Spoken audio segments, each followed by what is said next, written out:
I have some trouble with the word, co-founder of the company Kadaver. Søren Bostinger, please, welcome up on stage.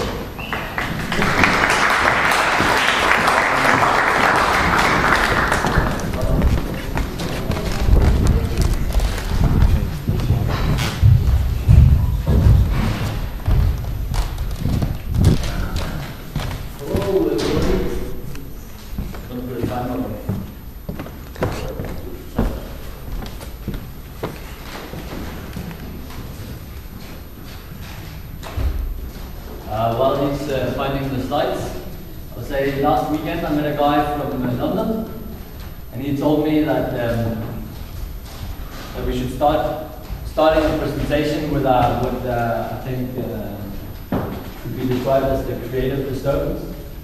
And what he said is, he told me that women in Guinea, they breastfeed pigs.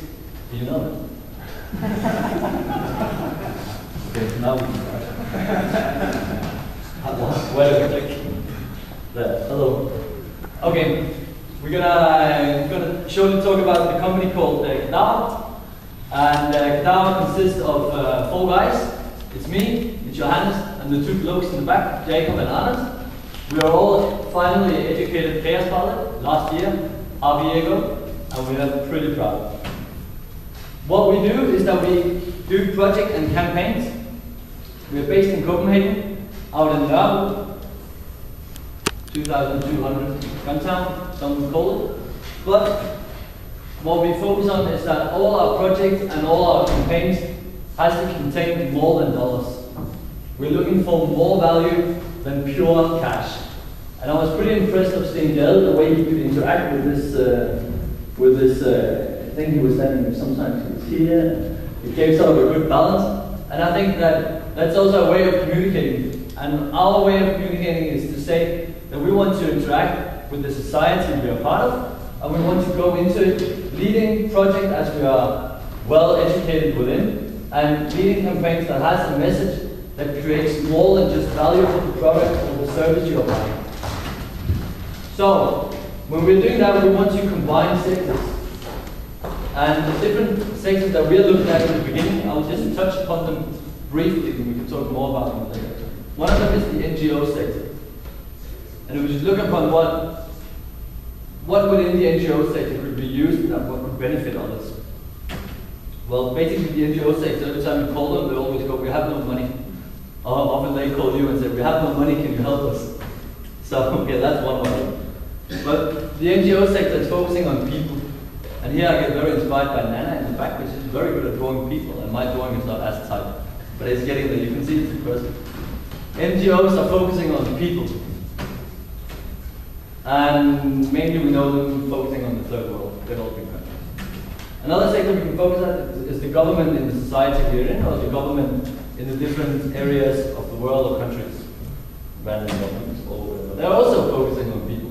The people within the country, and their mission is to sort of enlighten the people. They have an agenda, is to educate the people in society and make them moral, responsible for all the stuff, and go to school and be clever and make the world go around even on a higher level than where it is today. They have a lot of money, sometimes. But all the money they have are focused on different things, and so on. We'll get into that later. Then we have the private sector. The private sector is also what we call the business sector, and that's why we're here, isn't it? And we are for profit. One businessman once told me that the business of business is to stay in business. So I assume that you are in business to stay in business, and in the private sector you are for profit. Otherwise you could not stay in business. So there's a focus on product or service. You can call it, I think it's the same, you're selling something. All these are all interconnected in one way or another, and some are supporting each other, and some are helping each other, and some wants more support, and other wants to give less support, and so on. But what is interesting is that the NGO and the government are focusing on the cost. They're cost related, where the private is very product and service related. And this is where our company fits in. And what we do is that we want to be in the very, very middle of all this. I was put on stage today to give inspiration for what I do, and what we work with, and what we burn for, and why we're doing this. And we aim to merge these three sectors. They cannot always be merged, but they can be merged in many cases. And at least you can make close to merge. So there are some of them where it's only two of the sectors that are interconnected, and others where all of them are there. So we should give an example. One of the clients that we would really like to work with is Arriva, which is a private company.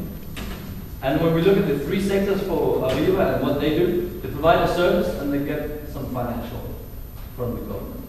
So what we want to do is we want to drag the NGO aspect into the service, into the way that the private sector is providing this service or this product for the people out in the public, and we want to make that higher the dollars and the service, what you can say,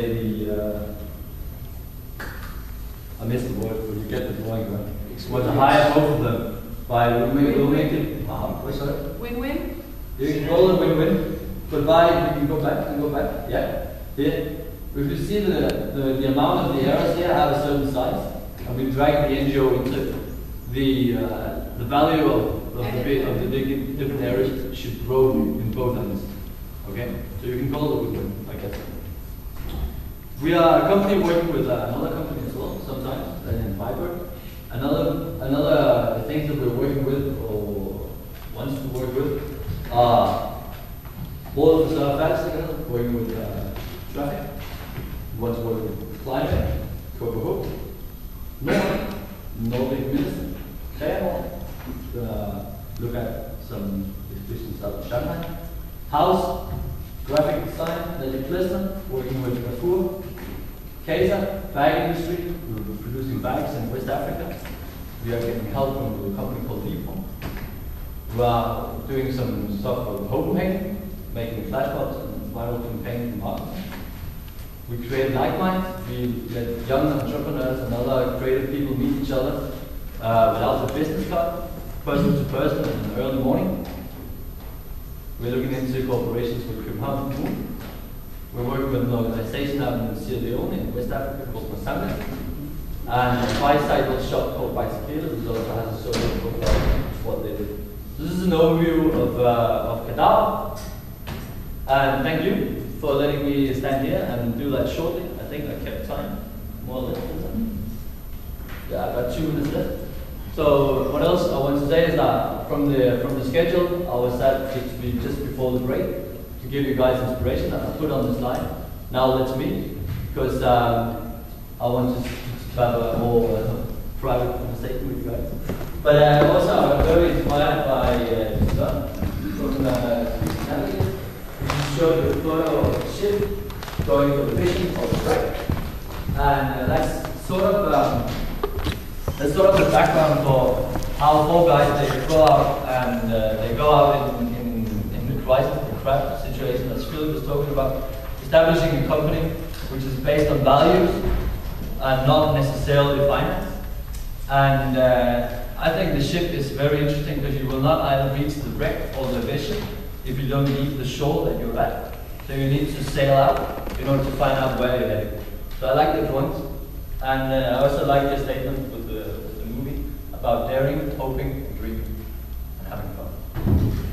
So that's it.